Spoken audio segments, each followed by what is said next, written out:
What is going on, guys? My name is Patrick, aka Chief Pat, and today bringing you guys a brand new video. Alright, so in this video, I'm going to be doing a recap of my Quest to 4,000 trophy series, but I'm not only going to talk about the recap of how I got there, but I'm also going to talk about what it's like above 4,000 trophies, and to put it clearly, why it sucks and why it has to change. So first of all, let me just talk about my Quest to 4,000 trophies series. So started it a while back. I sort of did some casual pushing here and there. I didn't want to do the series too quickly, so sometimes I would take breaks and I would lose a bunch of trophies, and then towards the end I sort of just wanted to get it out there and push as quickly as I could. So if you guys noticed, when I went to Finland, I got somewhere around like 3,900 trophies, and then I moved into my new place, I dropped down to 3,600, and then I sort of just beast moded it up to 4,000 over around like 4 or 5 days. So it was a pretty fun series to do. It was interesting to see like the different attack strategies that people use. It was interesting to learn to see how a lot of top players actually keep their town hall outside of their base,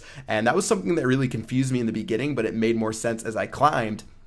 Because if you have your town hall outside of your base, in general, you're going to be attacked by one of the top players, and they're just going to attack you, steal one trophy, and leave. So I learned a lot of different interesting tidbits along the way, and pushing to 4,000, honestly, for any of you guys out there, it really isn't the most difficult thing. I know I used Go Wipe and stuff like that, and I did use gems to speed up my army compositions, but for you guys who use different attack strategies, let's say Balloon Minion, you could even do it with something like Barch, or just picking off town halls. Like, there's people who have been Town Hall 7, Town Hall 8 that reached 4,000 trophies. It's really just a time commitment, willing to play that much time, and you guys can definitely make your way there. So honestly, it wasn't too bad to push to 4,000 trophies. It was bumpy sometimes, but it really wasn't too bad. I said between 3,600 trophies and 3,900 trophies was the worst part, not because of the bases, because a lot of the times you just keep finding one trophy offers over and over, but once you pass 3,900 trophies, you actually just tend to find less bases, but you don't have to keep clicking next over and over again. You won't find those one trophy offers anymore, but you'll be searching in the clouds for like 20 minutes, and then finally a base will appear that's worth like 15 trophies, and that's definitely one that you should attack. So pushing to 4,000 was fine, and a lot of people had the question, hey, are you going to keep going farther in this series? What else do you want to do with this series? And I thought about pushing higher, and I still might push a little bit higher, but let me just tell you guys a story about sitting down and raiding with Galadon. I'm sure most of you guys know Galadon. He has about 500, 600,000 subscribers, something like that. He was out there in Finland with me, and he's currently at 4,600 trophies when he came to Finland. And let me tell you guys what Galadon's attack sessions look like. So over a 6-hour attack period, if you guys didn't know, if you attack for 6 hours straight, then the game will automatically boot you out, so someone will have the chance to attack you. Over a 6-hour period, Galadon was lucky if he got 2 attacks that were worth attacking. I'm serious.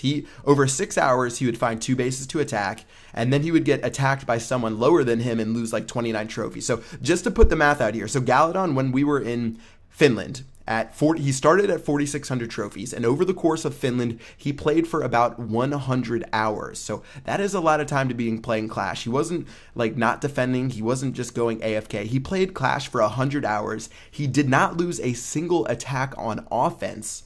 And guess what happened? He lost 200 trophies over the course of being in Finland, just because there was no bases to attack, and it's just such a mess up there.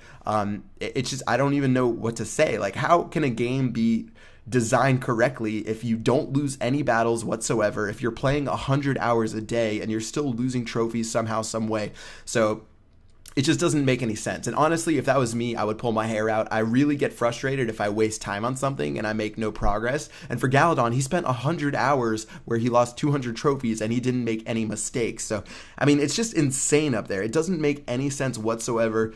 And yeah, something definitely has to change with that. So I can't really complain about a problem without having a solution. So here's my solution to make the high-level trophy pushing more interesting. I say they reset the trophy count to a certain number, so maybe somewhere between like 4,200 and 4,400 trophies. Reset the trophy count every month, and then at the beginning of the month, people just push like crazy to see who can be the champion each month. And maybe you give rewards to different players. Let's say one month you become like the #1 player, you get a special reward, you get a special badge in your profile, or like depending on what spot you are. And yeah, just reset it for a certain amount of players to a certain trophy count, and then make it a mad dash to the top, rather than having this like meticulous base attack, or cloud searching over and over and over and over and over again, because it's really not fun. It's like you're not even playing a video game. If you're playing for 6 hours and you find 2 bases to attack, you're literally playing for 5 minutes out of those 6 hours. Other than that, you are literally sitting on looking at an iPad and watching clouds go by on your screen. If that doesn't scream non-fun, then I don't know what is. So something has to happen with high-level trophy pushing if it's ever going to be interesting. Some people like to do it. Maybe some people are crazy. They really want to see those virtual trophies and be at the top of the leaderboards. But when I saw what Galadon was doing, it convinced me in my mind that I could never do that, or I would lose my mind. 100 hours and losing 200 trophies for winning every single battle that was presented to him. So it's crazy, guys. It's absolutely crazy what's happening on the top levels. If you guys have any solutions to what you think they could do to make the higher level trophy counts better, because I mean, right now with the current system, it's impossible to make it better because there's just no bases to find up there. But if they did a reset every month, I really feel like it would make it more competitive, and you guys definitely would know that I would be one of those people searching for the #1 spot pretty much every single time they reset the trophy count. So that's it for the video. I just wanted to give you guys a recap on my quest to 4,000, as well as give you guys a little bit of my insight into higher level trophy pushing. Drop a comment if you have any comments, I guess, in the comment section below. And yeah, I got a new series coming up pretty soon. You guys are going to enjoy it. I'm going to stick around 4,000 for a little bit longer, but no spoilers. That will do it for this video. I will see you guys later. Peace out.